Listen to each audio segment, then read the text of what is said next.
ఆదికాండము 49వ అధ్యాయము 24 నుండి 26 వచనాల వరకు చదువుకుందాం.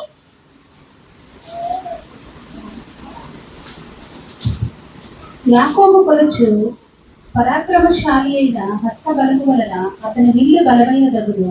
ఇశ్రాయేలులకు బండలు వేపెడు వాడును ఆయన.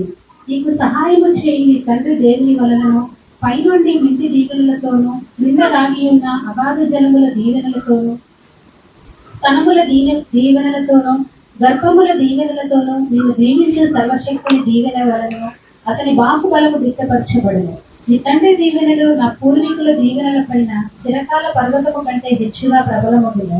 అవి యోసేపు తల మీదను తన సహోదరుల నుండి వేరుపరచబడిన వాని నడినెత్తి మీద ఉండును.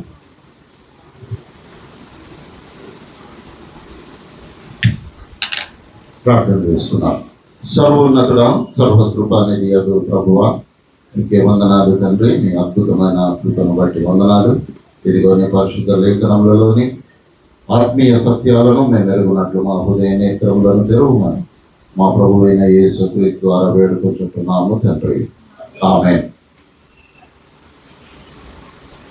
యేసుక్రీస్తునందు ప్రియులారా, దేవుని మహాకృప, ఆయన ఇచ్చినటువంటి మరి ఒక పరిశుద్ధ దినమును బట్టి దేవునికి వందనాలు చెల్లిస్తూ కూడి వచ్చిన మీ అందరికీ ఈ పరిశుద్ధ దిన శుభములు తెలియచేస్తూ ఉంటున్నాను.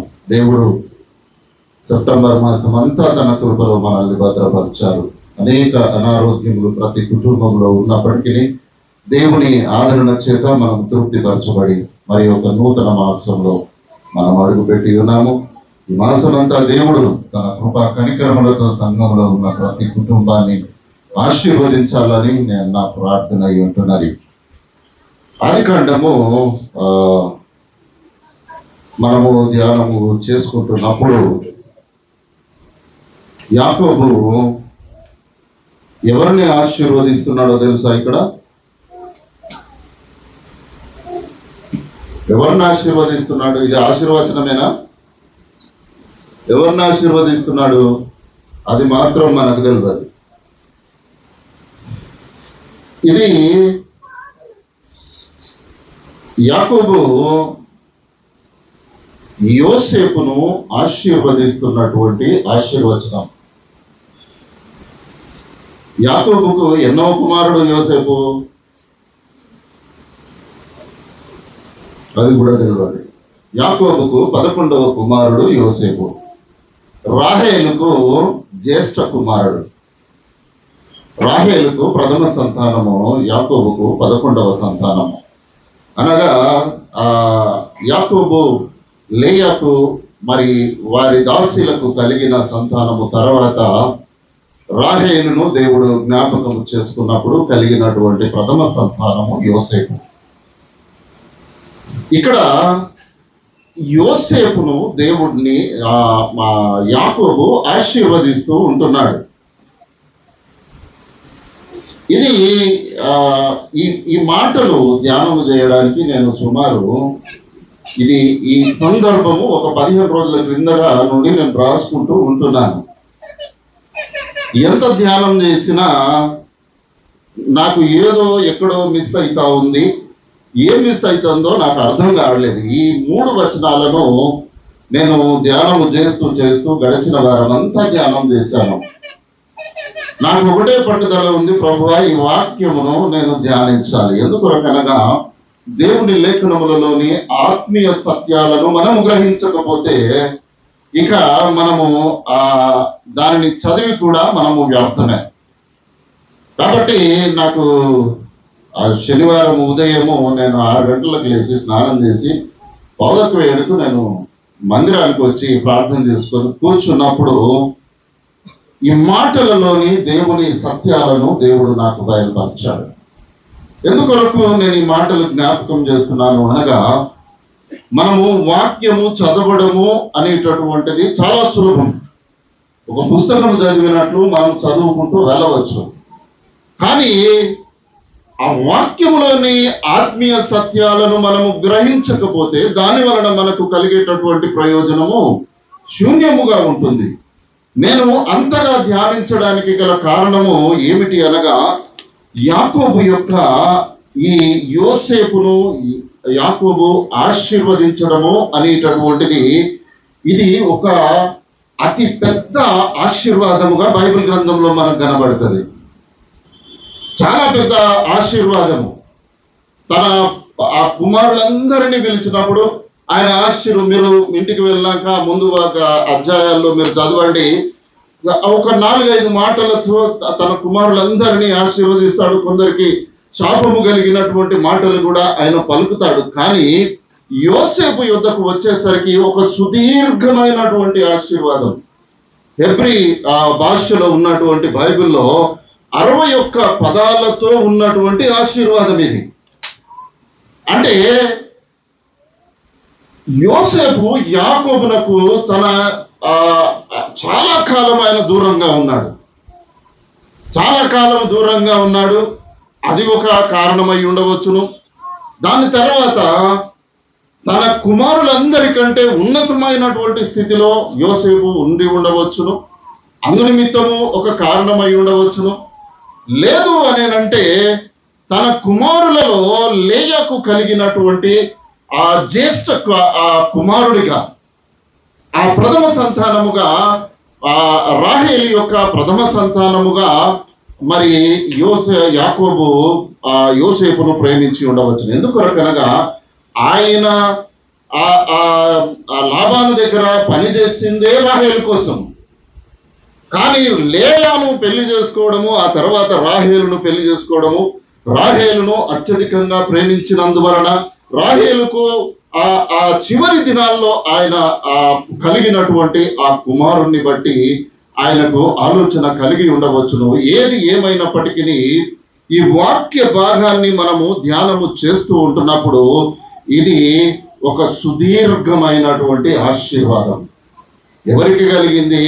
తండ్రి అయినటువంటి యాకోబు నుండి యోసేపుకు ఆయన ఇచ్చినటువంటి గొప్ప ఆశీర్వాదముగా మనము ఇక్కడ ధ్యానము చేయాలి.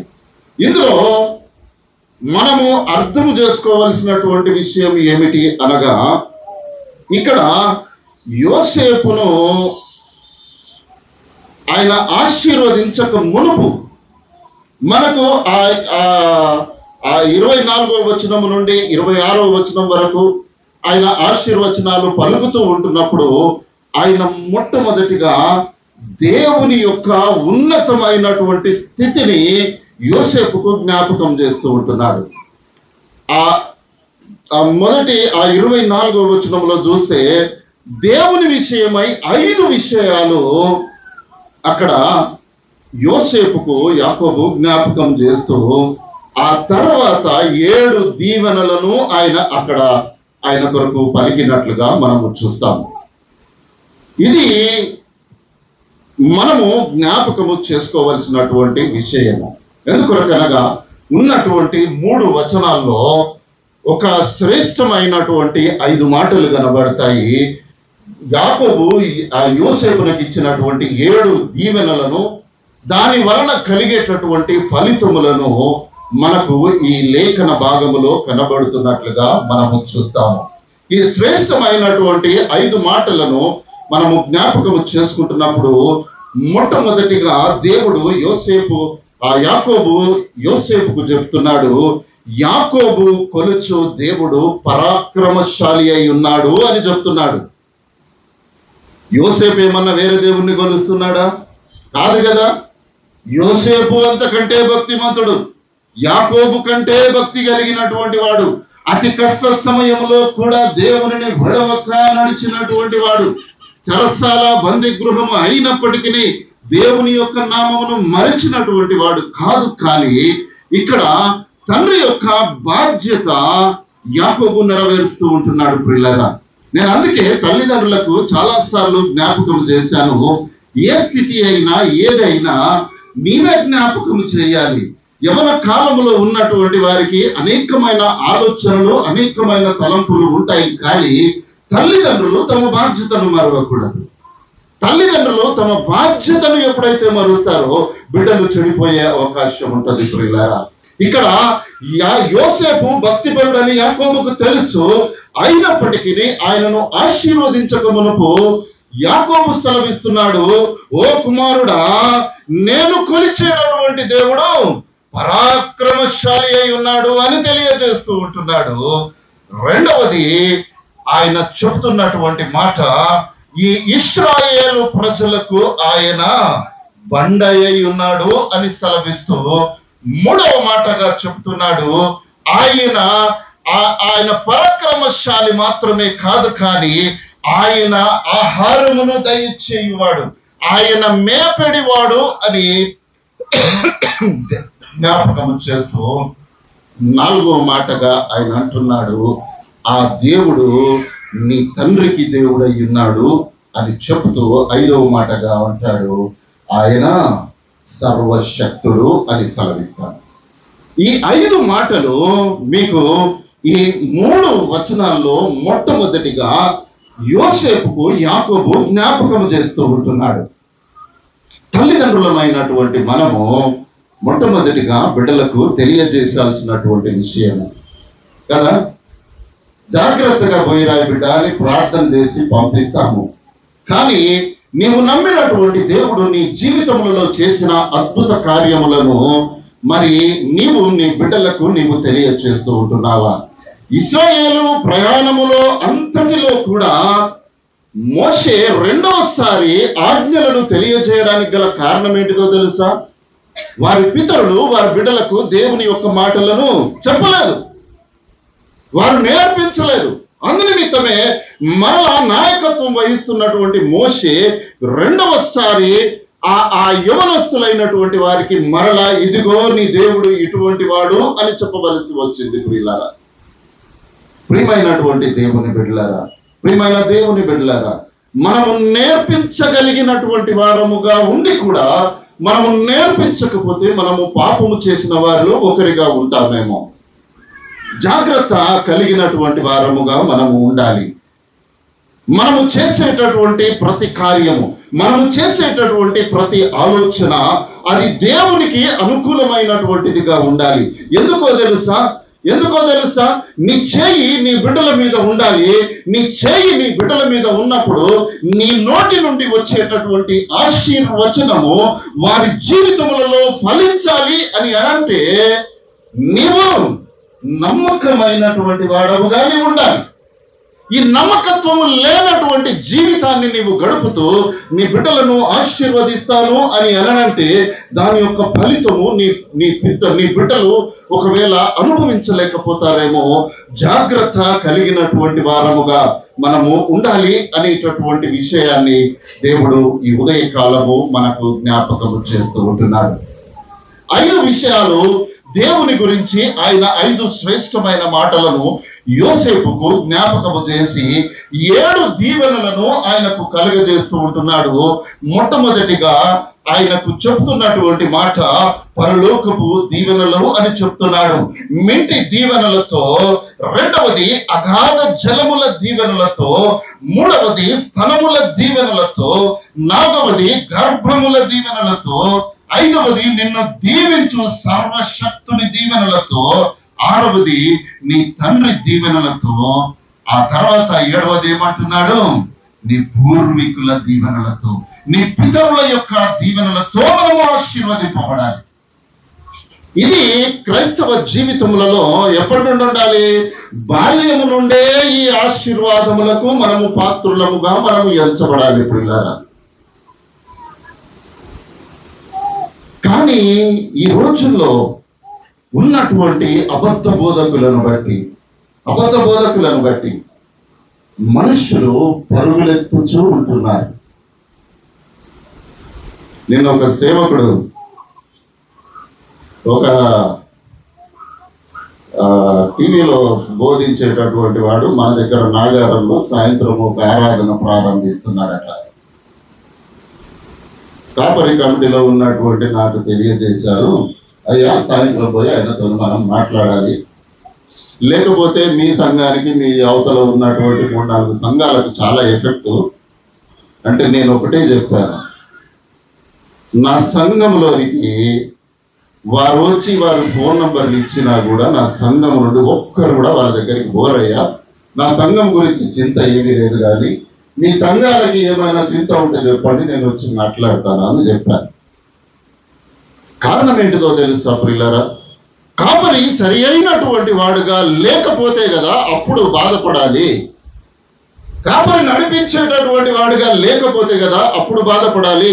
కాపరి తన కుటుంబాలలో ఉన్నటువంటి ఆ కుటుంబాలను దర్శించకపోతే కదా బాధపడాలి.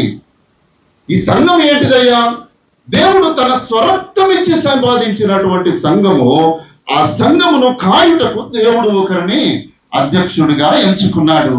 ఎక్కడెక్కడో ఉన్నటువంటి మనలను, ఎక్కడో అన్య ద్రాక్షవల్లులుగా ఉన్నటువంటి మనము క్రీస్తులో మనల్ని అంటుకట్టాడు. ఎక్కడ అంటుకట్టాడు? క్రీస్తులో అంటుకట్టి ఆయన శరీరముగా మనల్ని నిలిపి ఆ శరీరమునకు ఆయన శిరస్సు అయి ఉండగా, ఎవరైనా ఈ సంఘము నుండి వెళ్ళిపోతాను అని అంటే తనను తాను క్రీస్తు శరీరములో నుండి చింపుకొని వెళ్ళిపోతాను అని అన్నాడు. అటువంటి వారిని బతిమాలాల్సినటువంటి అవసరము ఏ సేవకునికి కూడా రాకూడదు ప్రియులారా. పోతే పోనివ్వండి, నేను క్రీస్తు నుండి విడిపోతాను అని అంటే వారిని ఆపేటటువంటి వాడెవడు? ఎవడు లేడు. కాబట్టి మానవులకు కలిగేటటువంటి భయము ఈ విధంగా లోకములో కొనసాగుతూ ఉంటుంది. కానీ మనము జ్ఞాపకము చేసుకోవలసినటువంటి విషయం ఏంటిదో తెలుసా? మన ఆశీర్వాదము మన బిడ్డలకు మనము అందించగలుగుతూ ఉంటున్నామా? యాకోబు ఆశీర్వాదము తన కుమారులకు ఆయన ఇస్తూ ఉంటున్నాడు. యోసేపును బహుగా ఆశీర్వదిస్తూ ఉంటున్నాడు. ఒక శ్రేష్టతను, దేవుని యొక్క ఉన్నతమైనటువంటి స్థితిని యోసేపుకు జ్ఞాపకము చేస్తూ ఉంటున్నాడు. మనము మన పిల్లలకు ఎప్పుడైనా జ్ఞాపకం చేస్తూ ఉంటున్నామా? మంగళవారం, బుధవారము, గురువారము ఆ 3 రోజులు ఉదయకాల ప్రార్థన అవుతుంది. ఎప్పుడైనా కుమారుడా లే 5:30 అవుతుందని తట్టి లేపి నీ బిడ్డలకు నీ ఫోన్ను చెవిలో నువ్వు ఎప్పుడైనా పెట్టావా? పెట్టము కదా. పండుకొని బిడ్డ పాపము రాత్రి 11 గంటలకు పన్నది, 12 దాకా ఫోన్ చూసి టీవీ ఆ సినిమా చూసి అలిసిపోయింది. పండుకొని పొద్దున వంట చేసి పెడితే లేచి తింటది, మళ్ళా ఫోన్ చూస్తుంది అని ఎదురు చూస్తూ ఉంటున్నాము. కానీ దేవుడు మనకు జ్ఞాపకము చేస్తూ ఉంటున్నాడు. దేవుడి ఆ యాకోబు ఏమంటున్నాడు అని అంటే, నేను కొలిచేటటువంటి దేవుడు పరాక్రమశాలి అయిన వాడై ఉన్నాడు. ఆయన ఇశ్రాయేలీయులకు ఒక స్థిరమైన బండగా ఉంటున్నాడు. ఆయన మేపడివాడుగా ఉంటున్నాడు. ఆయన నీ తండ్రి అయిన దేవుడు సర్వశక్తిమంతుడు అని యోసేపుకు తెలియచేస్తూ ఈ దీవెనలను ఆయనకు కలిగిస్తూ ఉంటున్నాడు. నీవు నీ బిడ్డలకు దీవెనలను నీవు అందించాలి అని అంటే నీవు యాకోబు వలె నీ బిడ్డలకు దేవుని యొక్క స్థితిగతిని నీవు ముందుగా తెలియచేయాలి. నీవు దాన్ని తెలియజేయకుండా నీవు సర్వము వాళ్ళు చేసేటదంతా నీవు చూస్తూ నిలువబడి నేను ఆశీర్వదిస్తాను అని అంటే ఆ ఆశీర్వాద ఫలము నీ బిడ్డల జీవితంలోనికి ఒకసారి వస్తుందో లేదో అనేటటువంటి విషయాన్ని జ్ఞాపకము చేసుకోవాలి. యాకోబు దేవునితో ఉన్నటువంటి సంబంధము వేరు, యోసేపుకు దేవునికి ఉన్నటువంటి సంబంధము వేరు. వారు యాకోబును దేవుడు నడిపించాడు. ఆయనను యాకోబు నుండి ఇశ్రాయేలుగా మార్చాడు. ఆయనకు ఏదైతే వాగ్దానము అబ్రహాముకు చేశాడో ఆ సంతానమును దేవుడు ఇచ్చాడు. ఆ సంతానములో నుండి వచ్చినటువంటి యోసేపు మాత్రము విడిపోయి ఆయన ఒంటరిగా ఉన్నప్పటికీ బాల్యములో తన తల్లిదండ్రులు నేర్పించినటువంటి నడవడిని ఆయన విడిచిపెట్టలేదు. అందుకే లేఖనం అంటుంది, వాడు బాలుడుగా ఉన్నప్పుడే వానికి నేర్పించుము, వాడు పెద్దవాడైనప్పుడు దాని నుండి తొలగిపోడు.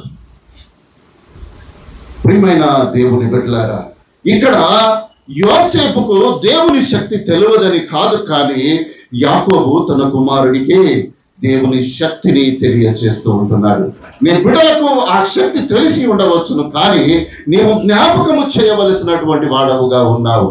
నీవు నీ బిడ్డలకు ఆస్తిని సమకూరుస్తూ ఉన్నావు, దేవునికి స్తోత్రము. కానీ దేవుని క్రియలను, దేవుని యొక్క ఉద్దేశములను సఫలపరచడానికి నీవు నేర్పించకపోతే నీవు సంపాదించిన ఆస్తి అంతా ఏమైతుందయ్యా?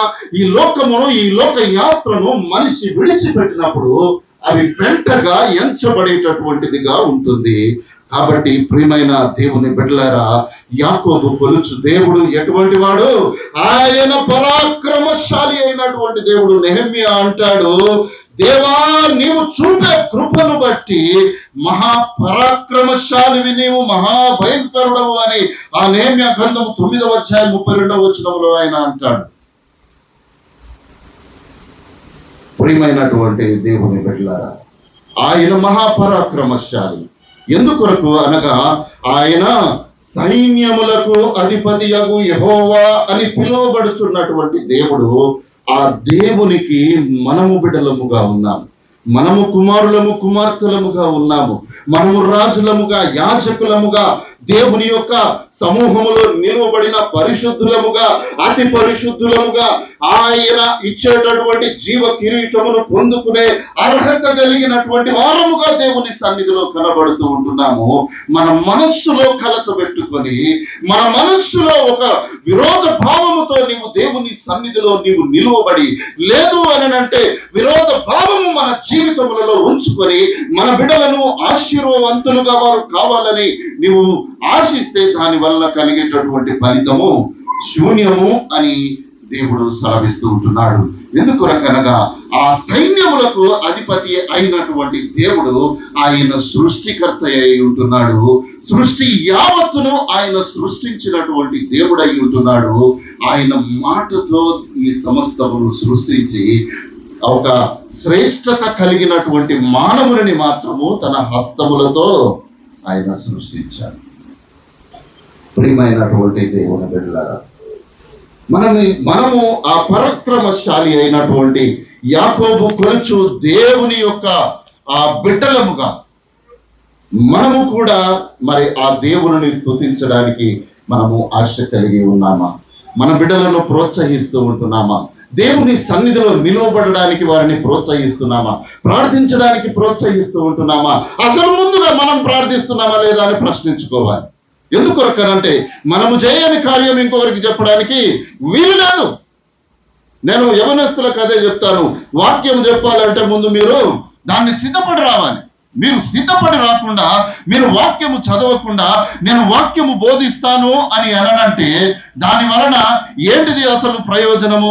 నీవు దేవుని ఎదుట అబద్ధికునిగా నీవు నిలువబడతావు. నీవు వాక్యము చదవకుండా నీవు వాక్యము చదవమని చెప్పడము తప్పు. నీవు దొంగతనము చేస్తూ నీవు దొంగతనము చేయొద్దని చెప్పడము పాపము అవుతుంది. మనము వ్యభిచారము చేస్తూ నీవు వ్యభిచారివిరా అని ఎదుటి వారిని అననంటే ఆ పాపము మన జీవితంలోనికి వస్తుంది. మనము చేసేటటువంటి కార్యములు ఏ నీతి కార్యములైతే మనము చేస్తూ ఉంటున్నామో ఆ నీతి కార్యములను నీ బిడ్డలు చేయడానికి నీవు ప్రోత్సహించినప్పుడే ఆ కార్యములను బట్టి వారు కూడా ఫలితము అనుభవించేటటువంటి వారుగా ఉంటారు కదా. దేవునికి ఇవ్వడము బిడ్డలకు నేర్పించాలి. మనం ఇవ్వకపోయాక నువ్వు మాత్రం ఈరా ఉద్యోగం చేసినాక అంటే వాడు ఇయ్యడు. ఎందుకొరకు ఇయ్యడు? మా అమ్మ నాయన ఇచ్చిర్రా, ఎందుకు అమ్మ నాయన ఇయ్యలేదని అంటే వాళ్ళ తల్లిదండ్రులకు తెలియదు కదా. ఇక్కడ యాకోబు ఆ మాట మాట్లాడడం లేదు. ఏమంటున్నాడు ఆయన? నా పితరుల యొక్క దీవెనలను కూడా నీవు అనుభవిస్తావు అని అంటున్నాడు. ప్రియమైనటువంటి దేవుని బిడ్డలారా, ఆయన పరాక్రమశాలి అయినటువంటి దేవుడు మాత్రమే కాదు, కానీ ఆయన ఇశ్రాయేలు ప్రజలకు ఆయన బండ అనేటటువంటి మాటను యాకోబు జ్ఞాపకం చేస్తున్నాడు. ఎక్కడ కనబడుతుంది మనకు? మొదటి కొరింథీయులకు రాసిన మొదటి పత్రిక 10వ అధ్యాయము 4వ వచనము. అందరూ ఆత్మ సంబంధమైన ఒకే పానీయమును పానము చేసిరి, ఏదైనగా తమను వెంబడించిన ఆత్మ సంబంధమైన బండలో ఇది తాగి, ఆ బండ క్రీస్తే. ఎవరయ్యా ఈ బండ? ఆ బండ క్రీస్తే. ఎక్కడ ప్రవచించబడింది? ఆది కాండములో ప్రవచించబడింది.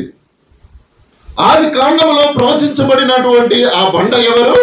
ఆ బండ క్రీస్తే. ఆ తర్వాత మీరు నిర్గమకాండములోనికి వచ్చినప్పుడు 17వ అధ్యాయము 6వ వచనాన్ని ఒక్కసారి చూడండి. ఇదిగో ఇక్కడ హోరేబులోని బండ మీద నేను నీకు ఎదురుగా నిలిచేదను, నీవు ఆ బండను కొట్టగా ప్రజలు త్రాగుటకు దానిలో నుండి నీళ్లు బయలుదేరదని మోషేతో సెలవీయగా మోషే ఇశ్రాయేలీయుల పెద్దల కన్నుల ఎదుట అట్లా చేశాను. నేను హోరేబులో ఎక్కడ ఉంటానన్నాడు దేవుడు? బండ మీద నేను నిలబడతాను, ఆ బండనే నీవు కొట్టుమని అని అంటున్నాడు. ఆ బండ ఎవరయ్యా? ఆ బండ క్రీస్తే. ఆ బండ క్రీస్తే. త్రిత్వములో ఉన్నటువంటి ఏకత్వాన్ని మనము జ్ఞాపకం చేసుకుంటున్నప్పుడు ఆది కాండములోనే తండ్రి కుమార పరిశుద్ధాత్మ అనేటటువంటి స్థితిని ఇక్కడ జ్ఞాపకము చేయబడుతున్నట్లుగా ఉంటాము. హోరేబులో బండ మీద నీ ఎదుట నేను ఉంటాను, నీవు బండను కొట్టుము, ఆ బండ నీకు నీళ్ళిచ్చును. యేసుక్రీస్తు ఈ లోకములోనికి వచ్చిన తర్వాత ఆయన ఏమంటున్నాడు? నేనే జీవజలముల ఊటను అని అంటున్నాడు. ఈ జీవజలముల ఊట ఎక్కడ ప్రారంభమైందా? హోరేబులో ప్రారంభమైంది.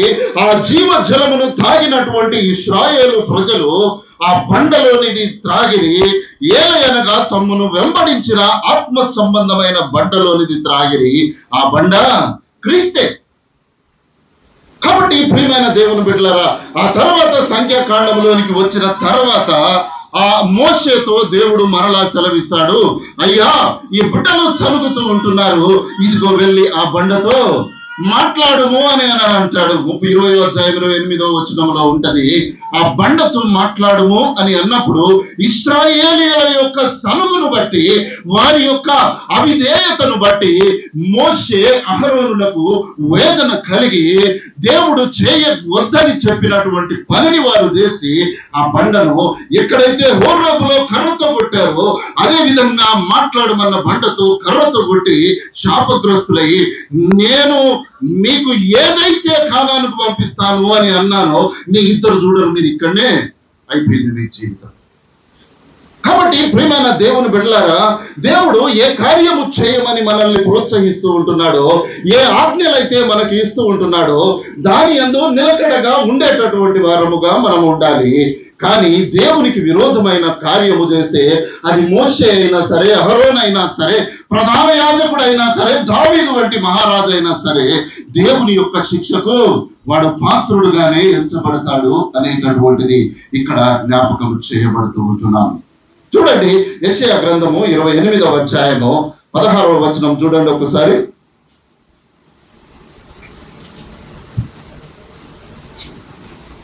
ప్రభువుకు యెహోవా ఇలాగున సెలవిచ్చుచున్నాడు, సియోనులో పునాదిగా రాతిన వేసిన వాడును నేనే, అది పరిశోధింపబడిన రాయి, అమూల్యమైన తలరాయి, బహు స్థిరమైన పునాది అయిన మూలరాయే ఉన్నది, విశ్వసించువాడు కలవరపడడు. కానీ మోషే అహరోనులు ఏమైపోయారు? కలవరపాటుకు గురయ్యారు. వారికి కలవరం కలిగింది. ఏంటయ్యా ఈ ఇశ్రాయేలీయుల యొక్క పరిస్థితి? మన కుటుంబాల్లో కూడా బహు కలవరం ఉంటుంది కదా, బహు కలవరం ఉంటుంది. కొన్ని కుటుంబాల్లో బిడ్డలను బట్టి తల్లిదండ్రులు కలవరపడతారు. కొన్ని కుటుంబాల్లో కోడళ్లను అల్లులను బట్టి అత్తమామలు కలవరపడుతూ ఉంటారు. కొన్ని కుటుంబాల్లో పిల్లలు తల్లిదండ్రులను బట్టి కలవరపడుతూ ఉంటారు.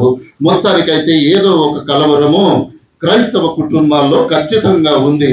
ఇక్కడ మోషే అహరోనులు కూడా కలవరపడి దేవుడు ఏ కార్యము చేయమన్నాడో దానికి విరోధమైన కార్యము చేసి దేవుడు ఇశ్రాయేలు ప్రజలను నడిపించి కానానుకు తీసుకుపో అని చెప్పినటువంటి దేవుడు మీరు వెళ్ళరు అని సెలవిచ్చాడు. ప్రియమైనటువంటి దేవుని బిడ్డలారా, తల్లిదండ్రులమైనటువంటి మనము మన కార్యములను, మన నీతి కార్యములను, మనము చేయవలసిన కార్యములను చేయక మనము చేయరాని కార్యములు చేస్తూ మన బిడ్డలకు కూడా అవే నేర్పిస్తూ ఒకవేళ ఉంటున్నామేమో, అవి నేర్పిస్తూ ఉంటున్నామేమో. నీవు ప్రార్థన చేయడం కూడా వ్యర్థమే, నీవు శాపగ్రస్తుడవై ఉన్నావు అని దేవుని లేఖనము మనతో మాట్లాడుతూ ఉంటుంది. నీవు శాపగ్రస్తుడవే. ఎందుకో తెలుసా? మనము కనబడడానికి మనుష్యులముగా బైబిల్ పట్టుకున్నందున క్రీస్తు బిడలముగా మనము లోకానికి కనబడతామేమో, కానీ దేవుని ఎదుట మాత్రము మనము భ్రష్టులమే ప్రియులారా. ఆ భ్రష్టత్వము ఎప్పుడు బయలుపరచబడుతుందో తెలుసా? కడబూరం మ్రోగినప్పుడు ఆ భ్రష్టత్వం బయటపడుతుంది. ఆ బయటపడేంత వరకు నేను ఇట్లాగే ఉంటాను అని అంటే లోకానికి ఏమి అభ్యంతరం లేదు, దేవునికి కూడా ఏమి అభ్యంతరం లేదు. ఎందుకో తెలుసా? దేవుడు నిన్ను రక్షించి, నిన్ను పిలిచి, నీకు బాప్తిస్మం ఇచ్చి, నిన్ను ఆశీర్వదించి, తన ఆత్మనిచ్చి, నీకు సంఘమునిచ్చి, దేవుని సన్నిధిలో నిన్ను నిలవబెట్టినటువంటి ఆ దేవుని మరిచిపోతాను అని అనంటే దేవునికి ఒకవేళ ఆయన బాధపడుతూ ఒకవేళ ఉంటాడేమో, కానీ ఆ బాధ ఆ కడబూరం రోగినప్పుడు అది భయంకరమైనటువంటి శాపముగా మార్చబడుతుంది అనేటటువంటి సత్యాన్ని మనము మర్చిపోకూడదు ప్రియులారా. దేవుడు అది పరిశోధింపబడిన అమూల్యమైన రాయి, స్థిరమైన రాయి, అది పునాది రాయి, అది మూల రాయి. దానిని విశ్వసించువాడు కలవరపడడు. క్రీస్తు యందు ఎవడైతే నమ్మక కలిగి ఉంటాడో వాడు కలవరపాటు కలిగేటటువంటి వాడుగా ఉండడు. ఎవడైతే ఆ బండ మీద కట్టబడినటువంటి వాడుగా ఉంటాడో వాని జీవితంలో కలవరం ఉంటుంది, వాని కుటుంబంలో కలవరం ఉంటుంది, వాని స్థితిగతులలో కలవరం ఉంటుంది, వాని పరిపాటలో కలవరం ఉంటుంది, వాని రాకపోకల యందు కలవరం ఉంటుంది, వాని స్థితిగతుల ప్రతి సమయమందు వాని జీవితంలో కలవరపాటే ఉంటుంది. కానీ ఎవడైతే ఆ బండ యందు నమ్మిక ఉంచి ఉన్నాడో వాడు ఎన్నటికీ కలవరపడడు అని లేఖనము మనతో సెలవిస్తూ ఉంటుండగా మన జీవితంలో ఒకవేళ కలవరపాటు ఉందేమో, దేవుడు మోషేకు అహరోనులకు చెప్పినప్పుడు వారు చేయవలసినది చేయక చేయరాని కార్యములు వారు చేసి వారి శాపగ్రస్తమైనటువంటి ఆ అనుభవంలోనికి వారు వెళ్ళినట్లుగా చూస్తాము. దేవుడు ఆ మాట మోషేతో అన్నప్పుడు ఆయన వేదన పడి ఉండడా? నేను చేయొద్దన్న పని చేశావు, నువ్వు కానాలకు నిన్ను బోనియా అని మోషేతో అన్నప్పుడు మోషే అహరోనులకు వేదన కలిగి ఉండద్దా? అయ్యో 40 సంవత్సరాలుగా అక్కడికి ఎండికు ఆడిలాగా తీసుకొని వచ్చాడు, ఒక మెట్టేస్తే కానానే. కానీ ఇంత ఘోర ప్రయాణములో 80 సంవత్సరాల వయసులో మోషే ప్రయాణము ప్రారంభించి 120 సంవత్సరాల వయసు వరకు ఆయన నడిపించి దేవుని ఒకే ఒక్క మాటను తిరస్కరించినందుకు అక్కడ అడుగు పెట్టాల్సినోడు పెట్టక ఇక్కడే పాతి పెట్టబడ్డాడు. మనం ఎక్కడ ఉండాలయ్యా? మనం ఎక్కడ ఉండాలి? మనము దేవుని సన్నిధిలో ఉండాలి. ఎక్కడ మరణించినా సరే, అది అగాధ జలములో మనము పూడ్చబడినా సరే, మనుషులకు కనబడకుండా మనము మరణించినా సరే, మన శరీరంలోని భాగములు దొరకకపోయినా సరే, నీ ఆత్మ మాత్రము దేవుని సన్నిధిలో ఉండాలి. ఆ పరాక్రమశాలి అయినటువంటి దేవుని సన్నిధిలో ఉండాలి. ఎప్పుడు ఉంటుంది అని అంటే నీ జీవితము, నీ కుటుంబము ఆ బండ మీద ఎప్పుడైతే కట్టబడుతుందో నీవు దేవుని రాజ్యములో స్థిరమైనటువంటి వ్యక్తిగా నీవు కనబడతావు అనేటటువంటి స్థితిని దేవుడు జ్ఞాపకం చేస్తూ ఉంటున్నాను. పేతురు రాసినటువంటి మొదటి పత్రిక 2వ అధ్యాయము 4-5 వచనాలు.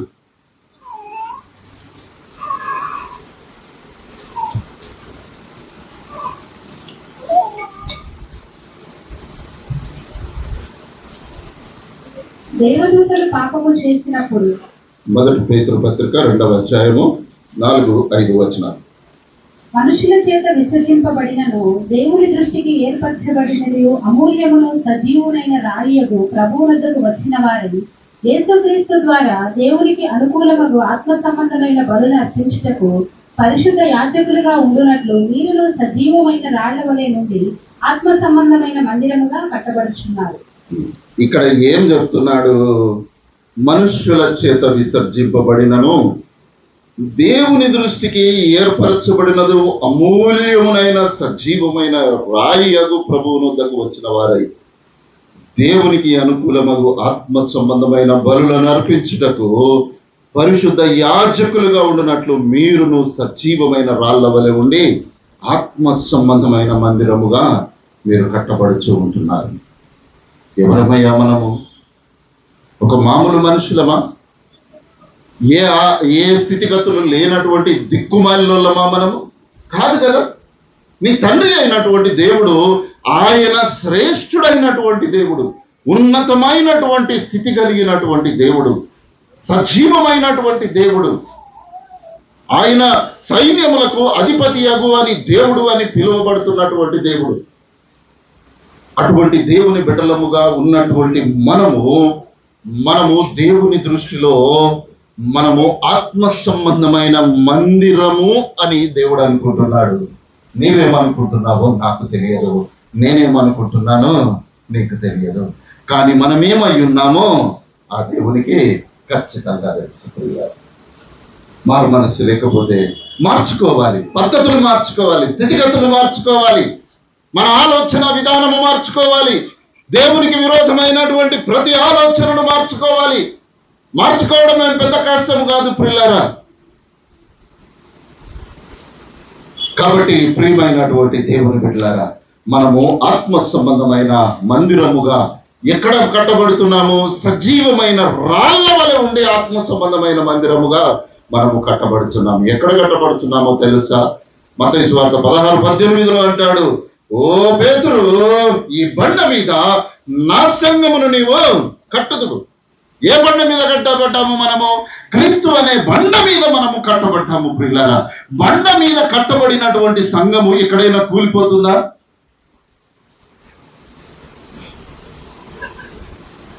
క్రీస్తులో అంటకట్టబడినటువంటి ద్రాక్షవల్లి ఎప్పుడైనా ఎండిపోతుందా? అది ఎండిపోయింది అని అనంటే అది పనికిరానిదే కదా.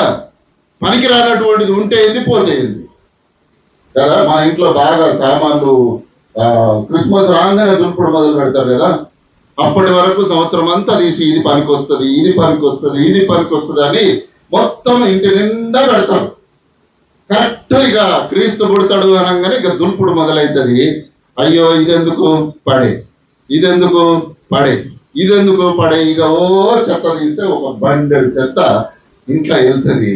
మానవుని జీవితం కూడా అంతే పిల్లరా.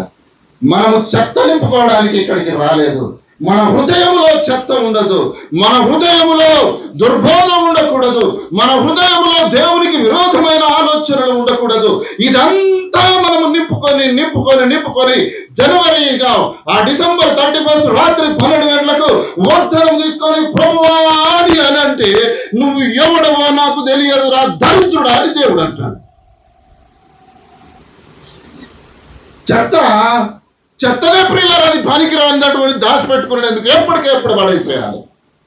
చెత్త ఎప్పటికీ చెత్తనే. అది 1 సంవత్సరం తర్వాత చెత్తనే, 2 సంవత్సరాల తర్వాత చెత్తనే, రేపటికైనా చెత్తనే. చెత్త మన జీవితంలో ఉందా తీసి పక్కన పడేసేయాలి. అది మన ఇంట్లో ఉన్న, మన జీవితంలో ఉన్న, మన కుటుంబంలో ఉన్న పనికి రానటువంటి దానిని నీవు తీసిపడాలి. ఎందుకొరకు అనగా మనము బండ మీద కట్టబడినటువంటి వారము, క్రీస్తులో కట్టబడినటువంటి వారము, ఆయన శ్రేష్టమైన ద్రాక్షవల్లిలో మనము వంట కట్టబడినటువంటి వారము, ఆయన కొరకు బ్రతుకుతున్న వారము.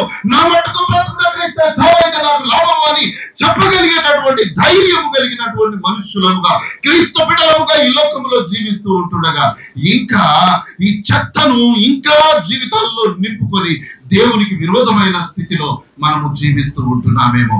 ఒక్కసారి జ్ఞాపకము చేసుకుందాము. ఎందుకో తెలుసా? క్రీస్తు యేసే ముఖ్యమైన మూలరాయి అయి ఉండగా అపోస్తలుడు ప్రవక్తలు వేసిన పునాది మీద మీరు కట్టబడుచున్నారు. ఎక్కడి నుంచి కట్టబడ్డదయ్యా ఇది? ఆది అపోస్తలులు వేసినటువంటి ఆ పునాది మీద మనము కట్టబడుతూ వస్తూ ఉంటున్నాము.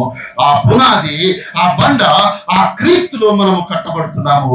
క్రీస్తులో కట్టబడినటువంటి నీకు ఒక మంచి తలంపుతో నీవు ఉండాలి, శ్రేష్టమైన తలంపుతో ఉండాలి, ఎదుటి వారి క్షేమము కోరే తలంపు ఉండాలి, నిన్ను వారిని పొరుగు వారిని ప్రేమించమనే తలంపు నీకు ఉండాలి, దేవుని కార్యములు నెరవేర్చే తలంపు నీకు ఉండాలి, దేవుని సన్నిధిలో నిలవబడే తలంపు ఉండాలి, ఆయన కొరకు ప్రాణము పెట్టే తలంపు నీకు ఉండాలి. కానీ నాకు ఈ సంఘం ఏం చేస్తలేదు, నేను ఈ సంఘం నుండి పోతానంటే పో.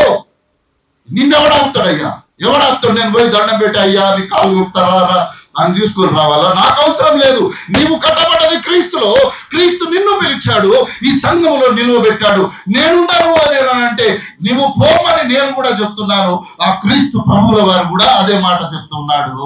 దానివల్ల వచ్చే నష్టము సంఘానికి ఏమీ లేదు ప్రియులారా. ఆ సంఘము క్రీస్తు మీద కట్టబడింది.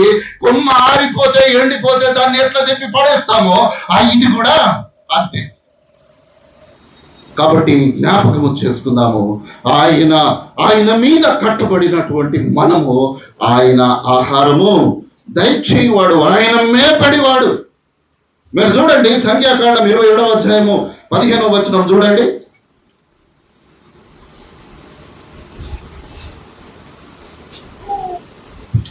అప్పుడు మోషే యెహోవాతో ఇట్లనెను, యెహోవా సమస్త మానవుల ఆత్మలకు దేవ, యెహోవా సమాజము కాపరి లేని గొర్రెల వలె ఉండకుండానట్లు ఈ సమాజము మీద ఒకరిని నియమించును. ఇక్కడ మీరు ఆ సంఖ్యాకాండము చదువుతూ మీరు ముందుకు పోతూ ఉంటున్నప్పుడు మోషే కాపరి లేని సమాజముగా మీరు ఉన్నారు అని అంటున్నాడు. మోషే అహరోనులు అప్పటికి ఉన్నారు, కానీ మీరు ఆ తర్వాత చదువుతూ వచ్చినప్పుడు దేవుడు మోషేతో అంటాడు, అయ్యా యెహోషువ అనే ఒక వ్యక్తి ఉన్నాడయ్యా, వానిని నాయకునిగా నువ్వు నియమించుకో అని దేవుడు సెలవిస్తాడు కదా. ఇక్కడ మోషే అహరోనుల తర్వాత యెహోషువ నాయకత్వం వచ్చింది. యెహోషువ నేనును నా ఇంటి వారును పూజించదము అని ఆయన భూస్థాపన చేయబడ్డాడు. ఆ తర్వాత ఇశ్రాయేలు ప్రజలను ఏలుట కొరకు దేవుడు న్యాయాధిపతులను పుట్టించాడు. న్యాయాధిపతులు వచ్చారు, వారు పోయారు. ప్రజలు మళ్ళా భ్రష్టులై మాకు రాజులు కావాలి అని అన్నారు. దేవుడు రాజులను కూడా వారికి ఇచ్చాడు. ఈ రాజులు కూడా భ్రష్టులై సమాధి చేయబడ్డారు. ఇక మలాకి గ్రంథం వచ్చేసరికి దేవునికి విరక్తి వచ్చింది. ఇక ఈ దరిద్రులు ఎంత చెప్పినా మారరు. ఇక వద్దుర నాయన, ఈ మనుషులను నేను సృష్టించినందుకు నేను బహు బాధపడుచున్నాను అని 400 సంవత్సరాలు ఒక ప్రవక్తను గాని, ఒక ప్రవచనము గాని, ఒక వ్యక్తితో గాని ఆయన మాట్లాడినట్లుగా మనకు కనబడదు. ప్రియులారా, ప్రియమైన దేవుని బిడ్డలారా, వారు గొర్రెలు, కాపరి లేనటువంటి గొర్రెల వలె వారు ఉన్నారు అని అక్కడ చెప్పబడినట్లుగా ఉంటున్నాము. చూడండి, యెషయా గ్రంథము 40వ అధ్యాయము 11వ వచనము.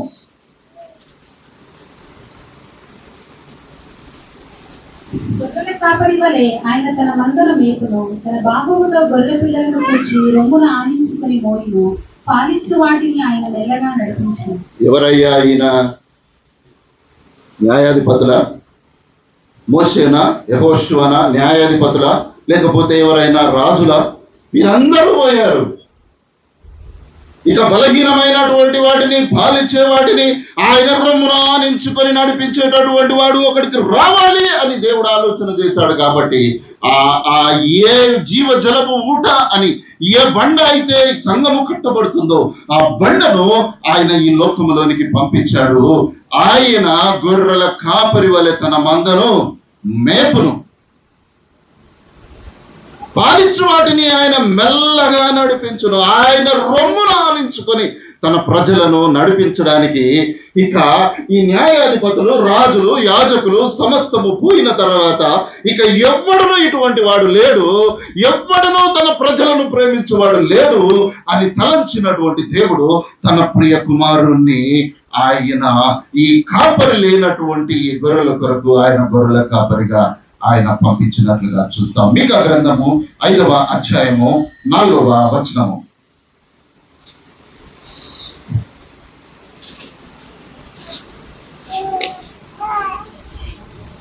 మీకా 5:4. ఆయన నిలిచి యెహోవా బలము పొంది తన దేవుడైన యెహోవా నామ మహాత్మ్యమును బట్టి తన మందను మేపును, కాగా వారు నిలుపుడు. ఆయన భూమి అంతముల వరకు ప్రబలుడగును. ఇక్కడ మీకా కూడా యెషయా ప్రవక్త ప్రవచిస్తున్నాడు. మీకా ప్రవక్త కూడా ప్రవచిస్తూ ఉంటున్నాడు. ఆయన గొర్రెల కాపరి వలె ఒక దీనుడుగా ఈ లోకములోనికి వస్తాడు. ఆయన తన గొర్రెలను మేపును అనేటటువంటి మాట అక్కడ చెప్పబడింది. దేవదూతల ఆహారము నరులు భుజించిరి, భోజన పదార్థములను ఆయన వారికి సమృద్ధిగా దయచేశాను. కీర్తనలు 78:25 వచనములో అక్కడ కీర్తనకారుడు రాస్తాడు. తన ప్రజలను నడిపించినప్పుడు వారు భోజనమును వారు ఏడ్చారు, సనిగారు, వారికి సమృద్ధి దేవదూతల ఆహారమును దేవుడు వారికి దయచేశాడు. యోబు గ్రంథకర్త అంటాడు, తిండి లేక తిరుగులాడుచు కాకి పిల్లలు దేవునికి మొరపెట్టగా కాకికి ఆహారము సిద్ధపరచువాడెవడయ్యా? నువ్వు పెడతావా? పెడతామా? మనం ఏమన్నా పక్షులకు రామ్మ అని పొద్దున్న లేచి ఏమన్నా గింజలు వేస్తున్నారా మీరేమన్నా? లేకపోతే నేనేమన్నా వేస్తున్నానా? ఇంటి ముందటికి ఎవడన్నా వస్తేనే తలుపులు వేసుకునేటటువంటి మనస్తత్వము మనం కలిగి ఉంటుండగా ఇంకా కాకులకు, పిచ్చుకలకు మనము ఆహారం పెట్టువారం ఉన్నామా? దేవుడు అంటున్నాడు, తిండి లేక తిరుగులాడుచు ఆ కాకి పిల్లలు దేవునికి మొర పెడితే దేవుడు వాటికి ఆహారము సమకూరుస్తూ ఉంటున్నాడు. ఏమాత్రము ఎన్నిక లేనటువంటి పక్షులను పోషిస్తున్నటువంటి దేవుడు, తన స్వహస్తముల మీద సృష్టించినటువంటి దేవుడిని ఆ దేవుడు మనలను పోషించడా? ఆయన మనకు ఆహారము దయచేయడా? ఎందుకు విశ్వాసము కోల్పోతూ ఉంటున్నాము? ఎందుకు దేవుని యందు నిలకడగా మనము లేకపోతూ ఉంటున్నాము? దావీదు అంటాడు కదా, సింహము పిల్లలు లేమి గలవై ఆకలి కొనను కానీ ఆయన యందు భయభక్తులు గలవాడు ఎన్నడూ ఆకలి కొనడు. ఏ మేలు వారికి కొదవై ఉండదు. ప్రియమైనటువంటి దేవుని బిడ్డలారా, ప్రియమైన దేవుని బిడ్డలారా, ఆయన ఆ సర్వశక్తి కలిగినటువంటి ఆ దేవుడు, పరాక్రమశాలి అయినటువంటి ఆ దేవుని గురించి యాకోబు యోసేపుకు తెలియజేస్తూ, ఆయన పరాక్రమశాలి అయిన దేవుడు, ఆయన ఇశ్రాయేలు ప్రజలకు ఆయన బండగా ఉన్నాడు. ఆయన యందు నిలవబడినటువంటి వానికి ఆయన ఆహారము సిద్ధపరచువాడు, ఆయన పాలించు వాటిని మెల్లగా నడిపిస్తూ వాటికి ఆహారము దయచేవాడు అని అక్కడ సెలవిస్తున్నట్లుగా చూస్తాము. ఇదిగో నేనే గొర్రెలకు మంచి కాపరి గొర్రెల కొరకు తన ప్రాణమును పెట్టును అని యోహాను సువార్తలో మనము చదువుకుంటాం.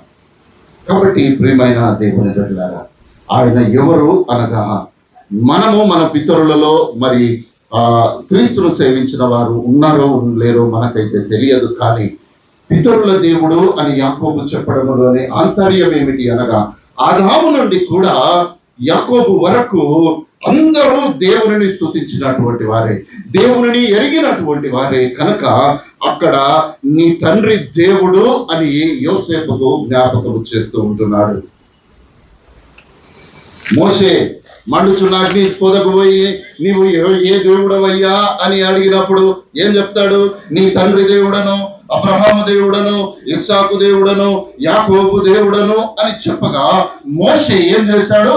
తన ముఖమును చూపడానికి భయపడి దేవుని వైపు చూడడానికి ఆయన భయపడినట్లుగా ఆ నిర్గమకాండం 3వ అధ్యాయము 6వ వచనంలో మనకు కనబడుతుంది. కాబట్టి ఎవరైనా ఒకవేళ మన పితరులు నమ్మకపోయి ఉండకపోవచ్చును, కానీ వారు ఆ పితరులకు కూడా దేవుడు, నీకు దేవుడు, నీ కుమారులకు దేవుడు, రాబో తరానికి కూడా దేవుడే. ఈ దేవుని నీవు పరిచయము చేయకపోతే వారు నష్టపోతారు. వారి హృదయములలో విష బీజము నీవు నాటావా, నీ కుటుంబమే నష్టపోతుంది, పక్కోనికి ఏమీ కాదు. పక్కోనికి ఏం కాదు. ప్రియమైన దేవుని బిడ్డలారా, మనము ఆశీర్వదించేవారు ఎప్పుడైనా అనుకున్నారా? మీరు ఎప్పుడైనా అనుకున్నారా? ఒక సుదీర్ఘమైనటువంటి ఆశీర్వాదము తన కుమారునికి ఇస్తూ ఉంటున్నాడు. ఏమేమి ఆశీర్వాదములు? గొప్ప ఆశీర్వాదములు. అయ్యా నీవు ఆశీర్వదింపబడతావు. ఎందుకో తెలుసా? నీవు దేవుని యొక్క కుమారుడవుగా, ఆయన యొక్క సన్నిధిలో నీవు నిలువబడినటువంటి వాడవుగా, నీకు మింటి దీవెనలు, అగాధ జలముల దీవెనలు, స్థలముల దీవెనలు, గర్భఫల దీవెనలను, నీ యొక్క సర్వశక్తుని దీవెనలు, నీ తండ్రి దీవెనలు, నీ పితరుల యొక్క దీవెనలు అన్ని నీ మీదికి వచ్చి సంప్రాప్తిస్తాయి అని యోసేపును ఆశీర్వదించినట్లుగా మనము చూస్తాము. ఆదికాండం ముగింపులోనికి వచ్చేసరికి మీరు అక్కడ చూస్తే యోసేపును మనం ఈ పెట్టెలో పెడతాం కదా, చనిపోయినాక పెట్టెలో పెడతాం. ఎక్కడి నుంచి వచ్చింది ఇది? ఎవరైనా అడిగితే ఏం చెప్తాం మనము? యోసేపును చూడండి, 50వ అధ్యాయము చివరి వచనములో ఏముంటది అక్కడ? యోసేపు 130 సంవత్సరముల గలవాడే మృతి పొందెను. వారి సుగంధ ద్రవ్యములతో అతని శవమును సిద్ధపరిచి ఐగుప్తు దేశమందు ఒక పెట్టెలో ఉంచింది. ఎక్కడ ఉంచారట? ఒక పెట్టెలో ఉంచిరి. ఆ పెట్టెనే ఇప్పటికీ మనం వాడుతూ ఉంటున్నాము. జ్ఞాపకం పెట్టుకోండి ఎవరన్నా అడిగితే. ఎందుకో తెలుసా? నీ తండ్రి దేవుడు, అబ్రహాము దేవుడు, యాకోబు దేవుడు, ఇస్సాకుల దేవుడు, యోసేపు దేవుడు, నీ తల్లిదండ్రులకు దేవుడు, నాకు దేవుడు, మన తరములకు దేవుడు. ఏ దేవుడైతే నన్ను పిలిచాడో ఆ దేవుని ఆజ్ఞలను నేను అనుసరించి నడిచేటటువంటి వాడను అని చెప్పగలిగే స్థితి మనం ఉండాలి. ముగింపుగా ఆయన సర్వశక్తి కలిగినటువంటి దేవుడు, సర్వశక్తి కలిగినటువంటి దేవుడు. మరియమ్మ అంటది, సర్వశక్తిమంతుడు నాకు గొప్ప కార్యము చేశాను గనక ఇది మొదలుకొని అన్ని తరముల వారు నన్ను ధన్యురాలందరూ అని అక్కడ మాట్లాడినట్లుగా చూస్తాము. సర్వశక్తిమంతుడు, ఆయన ఏదైనా చేయగలడు, ఏదైనా చేయగలడు. ఆశీర్వాదమును శాపముగా మార్చగలడు, శాపమును ఆశీర్వాదముగా కూడా మార్చగలడు. ఇప్పుడు ఆశీర్వాదములో ఉన్నామేమో, ఒకవేళ శాపం వస్తుందేమో జాగ్రత్తగా ఉండాలి. లేదు అని అనంటే మనము శాపములో ఒకవేళ ఉన్నామేమో, ఆ సర్వశక్తివంతు నీవు నీ చేతులెత్తి నీ కన్నులెత్తి ఆయన తట్టు చూడము. ఆయన నీ శాపమును ఆశీర్వాదముగా కూడా మార్చగలడు. ఒక్కసారి ఆలోచిద్దాము. ఎందుకో తెలుసా, యాకోబు తన దేవుని గురించి యోసేపుకు తెలియనటువంటి విషయాలు చెప్పడం లేదు, కానీ తెలిసిన విషయాలే యాకోబుకు మరల జ్ఞాపకం చేస్తున్నాడు. ఎందుకో తెలుసా, దేవుడు సెలవిచ్చినటువంటి ఆజ్ఞలను యాకోబు తూచా తప్పకుండా పాటిస్తున్నట్లుగా అక్కడ కనబడుతున్నట్లుగా చూస్తాము. కాబట్టి ప్రియమైనటువంటి దేవుని బిడ్డలారా, మనము ఆశీర్వాదమునకు వారసులముగా మనము పిలువబడ్డాము కనుక మనము ఈ ఆశీర్వాదముతో మనము నింపబడాలి. ముందుగా తల్లిదండ్రులమైనటువంటి మనము మన జీవన విధానాన్ని మార్చుకోవాలి. ప్రియులారా, ఈ జీవన విధానము నువ్వు మార్చుకునక నీ పిల్లలకు ఏం నేర్పిద్దామని అనుకుంటున్నారు? ఇప్పుడు రేపు సోమవారం, ఎల్లుండి మంగళవారము మీ బిడ్డలను ఎంతమంది లేపి ఆ ప్రార్థనలో పాల్గొన చేస్తారో నేను చూస్తాను. నిజంగా వారు ఆశీర్వదింపబడిన కుటుంబము అని నేను ఆలోచన చేస్తాను. వారు ఆశీర్వదించడానికి అర్హులు అని కూడా నేను జ్ఞాపకం చేస్తూ ఉంటున్నాను. ఎందుకో తెలుసా, నీవు నేర్పించకపోతే ఇక నేర్పించేవాడు ఎవడు ఉంటాడు? నేర్పించేవారు బయట లోకంలో చాలా మంది ఉంటాడు. అవి వాడు నేర్చుకున్నాడా, నీ కుటుంబం నాశనం అయిపోతుంది. అప్పుడు దేనికి పనికిరాని వాడుగా మరి కనబడేటటువంటి పరిస్థితి వారి జీవితములలో ఉంటుంది ప్రియులారా. కాబట్టి ఒక్కసారి జ్ఞాపకం చేసుకుందాము. దేవుడు అంటాడు, మహోన్నతుని చాటున నివసించువాడే సర్వశక్తుని నీడను విశ్రమించువాడు. ఆయనే నాకు ఆశ్రయం, నా కోట, నేను నమ్ముకొని నా దేవుడని నేను యెహోవాను గురించి సెలవిస్తున్నానని కీర్తనకారుడు మాట్లాడతాడు. ఎవరి గురించి మాట్లాడుతున్నాడు? ఆ బండ అయినటువంటి క్రీస్తు గురించి మాట్లాడుతూ ఉంటున్నాడు. ఆ బండ మీద కట్టబడినటువంటి కుటుంబముగా మనం ఉండాలి ప్రియులారా. ఆ సర్వశక్తుని నీడలో నివసించే వారముగా ఉండాలి. యోబు భక్తుడు అంటాడు, దేవుని ఆత్మ నన్ను సృజించెను, సర్వశక్తుని యొక్క శ్వాసము నాకు జీవమాయను అని ఆ 33వ అధ్యాయం 4వ వచనములో ఆయన మాట్లాడినట్లుగా మనము చూస్తాము. కాబట్టి మనమేమై ఉన్నాను ఒక్కసారి ఈ ఉదయ కాలము మన జీవితాలను పరిశీలన చేసుకుందాం. ఎవరము నీతిమంతులము కాదు, అందరము పాపము చేసి దేవుడు అనుగ్రహించు మహిమను పొందలేకపోతున్నాము. ఆయన ఇచ్చేటటువంటి కృప వెంబడి కృపను కూడా మనము అనుభవించలేక ఒకవేళ ఉంటున్నామేమో. దేవుడు సమస్త శాపములను, ఆ సమస్త దోషములను విడిపించగలిగినటువంటి దేవుడు. ఆయన పరిశుద్ధ రక్తములో కడగబడినటువంటి మనము నిత్య జీవ వారసులముగా పిలువబడుతూ ఉంటుండగా ఆయన జీవ కిరీటము కొరకు మనల్ని మనము సిద్ధపరచాలి. యెషయా ప్రవక్తములో అంటాడు, పర్వతములు తొలగిపోయినను, మెట్టలు తత్తరిల్లినను, నా కృప నిన్ను విడిచిపోదు, సమాధాన విషయమైన నా నిబంధన తొలగిపోదు అని నీ యందు జాలిపడు యెహోవా సెలవిచ్చుచున్నాడు.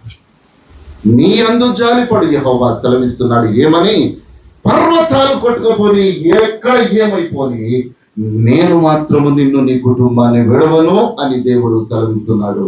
ఒకవేళ దేవుడు అయితే వాగ్దానం చేస్తున్నాడు, నీ చేయి పట్టుకొని నేను నిన్ను విడవను అని అంటున్నాడు.